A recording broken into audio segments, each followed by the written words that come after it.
You know, you got to pick certain things that motivate you. The number one motivating thing for me, and I'm just being honest, was I was sick and tired of being poor. I was just exhausted. My mother was poor, my father was poor, my brothers and sisters were poor. All my friends were poor, all my relatives were poor. I lived in a poor neighborhood, we lived in a poor house. I was just like, wow, man, I watch TV. And I would see, you know, like at Christmas time, my father would put us in the car and take us out to the suburbs to see the Christmas lights. And I would see these big houses, man, with lights all on them, and they had horseshoe driveways where you just pull in and go all the way around. That was amazing to me. You know, we would pull up in the driveway, got a back out. You know, I've been doing that, and I kept saying, I told my father, I said, Dad, I said, why don't we get one of these houses? He said, boy, I ain't got no money for this kind of house. He said, but if you work hard, keep going to church like your mama say, you can make some money, you can buy you one of these houses. That was it. My motivation was to buy a big house so I could put up Christmas lights and drive in the driveway. And I want to tell you something. Every home I have, every house I've ever owned or built, you got to pull in one way and drive all the way around to come out there. I have never built, lived, or owned a home that did not have that driveway with gates on both sides. Never. That was the biggest motivating. So my advice is you have to find a dream that's so big that it overwhelms all of your fears and causes you to never give up. Now, you're going to think about quitting no matter what you do. I mean, I've thought about it many times, but I always just kept thinking about that house. And I've always dreamed of buying my mother and father a real house. And, you know, and before they died, I was able to do all of that. Bought them houses and everything. So you just got to find the right motivation. There's some other pieces to that. I'll tell you that on the next break. Your gift will make room for you. Now, what is your gift? It's the thing that you do the absolute best with the least amount of effort. That's your gift. Quit running away from the gift.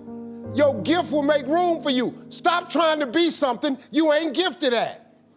Nobody asked you to go down here and study to be a dentist, and you ain't really good at that. Quit going down to the church trying to sing. You can't sing. Now, just because they let you sing at the church, you're not finna, ain't nobody else finna go with this. Because, you know, come as you are, the Lord loveth a cheerful giver, all that. We don't apply scriptures out here. You come to the Apollo and you can't sing, we got something for your ass up there. Period. Listen to me. All of you have this gift. Identify it. It's the thing that you do the absolute best with the least amount of effort. That's what you should be doing. You're wasting your time pursuing your passion. The Bible does not mention passion. It mentions your gift. What are you gifted at, and do that? Stop tripping. You can do that. If you fry chicken better than everybody you know, you ought to be somewhere frying chicken. People make millions of dollars frying chicken. Popeyes, Kentucky Fried Chicken, El Pollo Loco. All they doing is making chicken. They just found a way to do it. Somebody just started making chicken. You know the story of Marie Callender's? Do you know what this woman did, man? She worked for a diner, a greasy spoon diner that was going out of business. It was her only job. She was a single mother. It was her only job. She needed that job, but the diner was gonna close. So she went to the owner of the diner and said, let me bake one of my pies. People like my pies, and see if I can help you make a little money. He said, whatever, bring it in. She bought one pie in. They sold every slice. The next day, the people came in and asked for the pie. She had to go home and make another pie. The next day, so many people asked for the pie, she had to make 4 pies. Then people started saying, can I buy my own pie? She made so many pies at this store that she eventually saved her money and put a commercial oven in her house. Now, she done made so many pies, the dude's shop, he ain't selling hamburgers no more. All he's selling is them damn pies. That's how Marie Callender got started. Marie Callender now has over 120 restaurants. You can't go to no frozen food section without seeing Marie Callender in there. You know what she started with? A pie. One pie. The dude, when I had hair, when I had that world famous lining with that box cut, when I was Steve Hightower, Kings of Comedy, when I had that hair, the dude that cut my hair, I met him in 1986. He cut my hair for $10. I remember him. When I got on TV, I had hired him.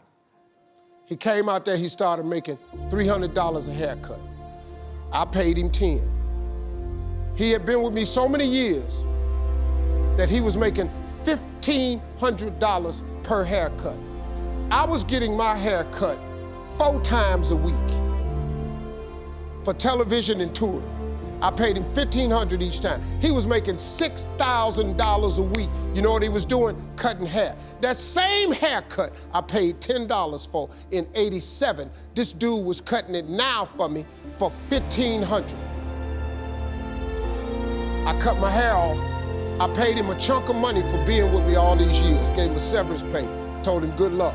Guess what this dude got now? He got 4 salons and he owned 2 barber colleges. You know what this dude make now? $3.6 million a year. You know what he do? He cut hair. He cut hair. He don't do nothing else. That's his gift.